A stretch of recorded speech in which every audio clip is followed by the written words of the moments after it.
In this lab, we're going to use Microsoft Excel to simulate tossing a coin 100,000 times. In order to do this, we'll use Excel's rand_between function. I'm going to type that out into cell B1 equals rand_between. The rand_between function takes, as you can see, two arguments. The first is the lower number, and the second is the higher number. It's worth explaining here that in Excel and also Google Sheets and in math work in general, arguments are values that functions take to perform calculations. Let me hit enter, and you'll see that Excel generated a 1 this time. We'll fill down a few rows, and you see a random pattern here. 1 1 0 0 1 1 0 0 1 1 0 1 1 1 1 1 1 1 0 0 1. Okay. We're interested in filling down to the 100,000th row, and doing that by dragging the handle here would be very inconvenient. So let me X out of that and show you how to do this more easily. I'm in cell B1. I'm going to press Control C for copy. You'll see here those green dashes. Those are called, believe it or not, marching ants. Indicating that you want to perform a copy. Now we're going to go over to the name box over here, and we have B1 colon B 100,000. I'm going to press enter, and I've now selected down 100,000 rows. All right, now I press Control D, and you see that I now have a random number in every cell from B1 to B100,000. All right. Now, the random function, the rand_between function has this odd property, and that's that anytime you do anything else on a worksheet, it recalculates this series of random numbers. For a variety of reasons, this will be inconvenient later on, so we have to turn off this automatic recalculation feature.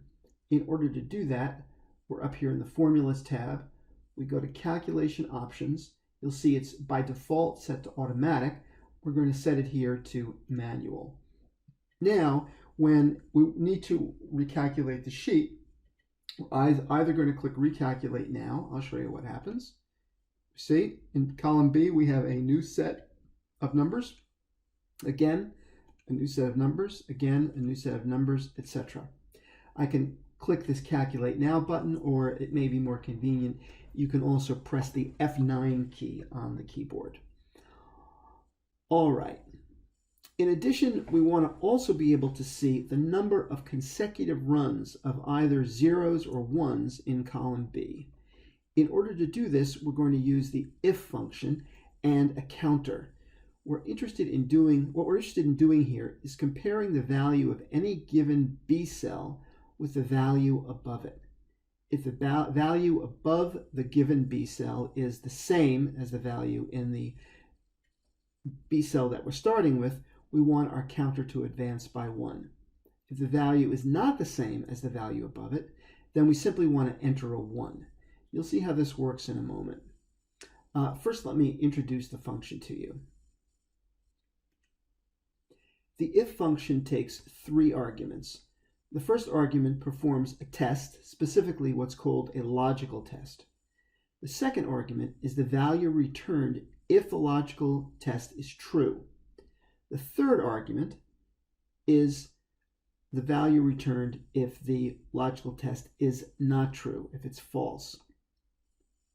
In cell C1, I'm going to simply enter a 1, and you'll see why that is in just a moment. Let me just get rid of this here. We'll need this space later.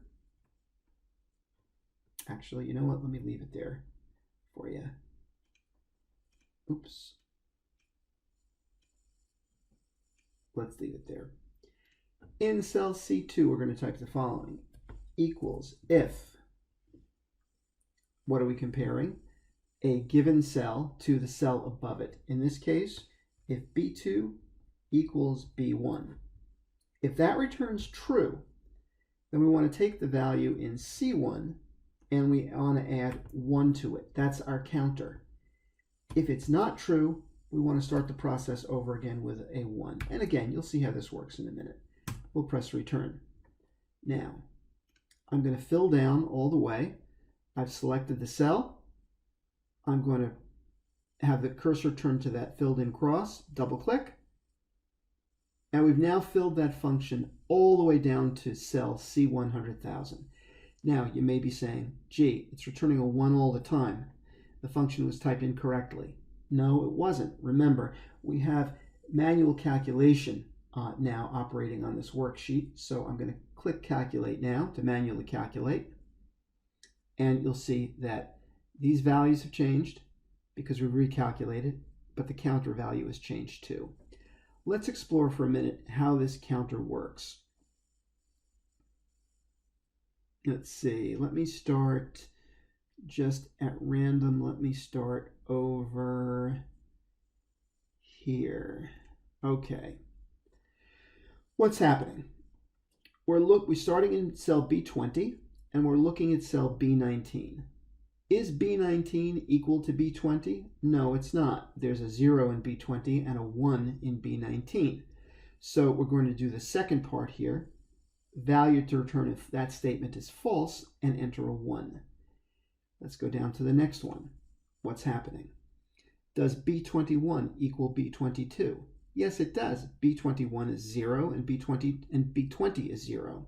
So the true part is now going to be returned. Value to return if true. Value to return if true is C20 plus 1. The value in C20 is 1. We're going to add 1 to it and return it 2. All right, let's look a little further down now. Let's take a look over here. Again, same thing. B32, B31, are they equal? No, they're not. So we're going to return that value of 1. B32 and B33, are they equal? Yes, they are. So we're going to return a value of 2. And you can see how that operates. Let's take a look over here. B36 and B35, are they equal? No, they're not. We return a value of 1. B37 and B36, are they equal? Yes, they are. So we take C36 plus 1. That gives us a 2 in C37. Let's look down here at C38. I'm sorry, B38. Is B38 equal to B37? Yes, it is. It turns true. So again, we're going to look in C37. We see there's a 2 there. We're going to add 1 to it. That gets a 3. The next one, C39, that's 0. I'm sorry, B39 is a 0. B38 is also a 0. That's going to that returns true. So Excel looks in cell C38, it sees a 3, it adds a 1, and we get a 4. Hopefully you can see how this counter works. All right. Let me click out of that. And now move on to the next part of the lab. Now we're interested in this lab in exploring the law of large numbers. The law of large numbers states that as the number of trials in a random experiment increases, the mean of those trials will approach the theoretical or expected mean. In this case, we're flipping a coin, or simulating flipping a coin, and we expect that with a fair coin, half the times we'll get heads and half of the times we'll get tails. This table here, the blue area, is where we're going to record the results of each of our 20 runs. Over in cell J3, I'm going to type equals average B1 colon B10, close the parentheses. Okay, this is going to give me the observed average, and it looks like we got an average of 0.3. So 0.3 trials rather, came up as heads. Assuming a 1 is a head, it doesn't really matter. 0, 0, 0, 0, 0. We have 1 head, 2 heads, 3 heads, another 0 after that. So we have 3 heads. 10 trials, 3 over 10, 0.3. That's correct. We're also interested here in determining the maximum number of consecutive runs in these first 10 cells. These first 10 trials, rather. So here we're going to use the max function, and it's going to be max C1 this time to C10. C10, close parentheses. It's going to give us 5. Let's check that. There are the first 10 trials. We had 1, we had 2, 3, 4. Yeah, there was 1 trial, but we had 5, consecutive 5. Okay, so that agrees. Let's do the same thing over here to look at the first 100 trials. So that will be, again, average, open parentheses, B1, this time B100. Close parentheses, press enter, and it looks like we're getting a little bit closer to the theoretically expected value of 0.5. Again, you could get 0.5 at in your first 10 trials. You could get 0.3, or you could get anything between 0 and 1, actually. Let's compute the maximum again. And this time we're going to do, again, max, but this time C1, C100. Press enter. And the maximum number of consecutive runs of either heads or tails is 6. I'm not going to scroll down there to find that for you. Hopefully you'll believe me that since it worked for 10, it'll work for 100. Your task is going to be to fill in all of these runs over here. You're going to get the average and the max from the first 1,000, the average and the max for the first 10,000, and the average and the max for the first 100,000. I'll do that for you very quickly here, just so you can see how this table will work.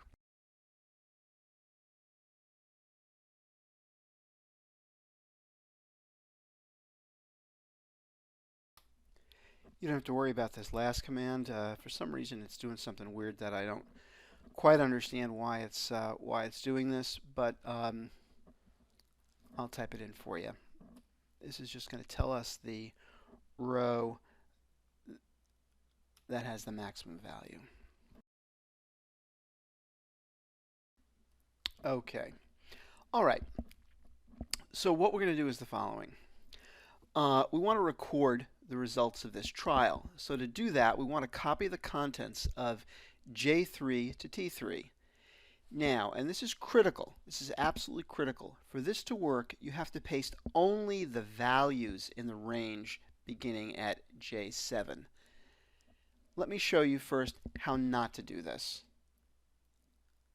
This is how not to do it. I'm going to select the results of that run, click copy, position my cursor over there in J7, and I'm going to do Control V for paste, and that looks correct, doesn't it?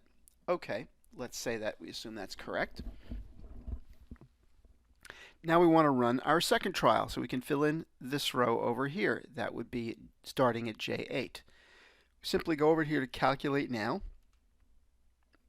and I've calculated this again, and these values are different, but there are a couple of mistakes here. The first mistake is that this is simply the wrong formula. What Excel has done is it's taken this average B1 to B10. It's seen that we've moved down a bunch of rows, so now it's calculating the average from B5 to B14. Let's try to fix that. Let me go in here and let me make this an absolute reference. And I'll just, let me do it for a couple of them here. Let me make this, well, I'm just going to do the averages. I'm not going to bother with the other ones. Just want to illustrate something here for you.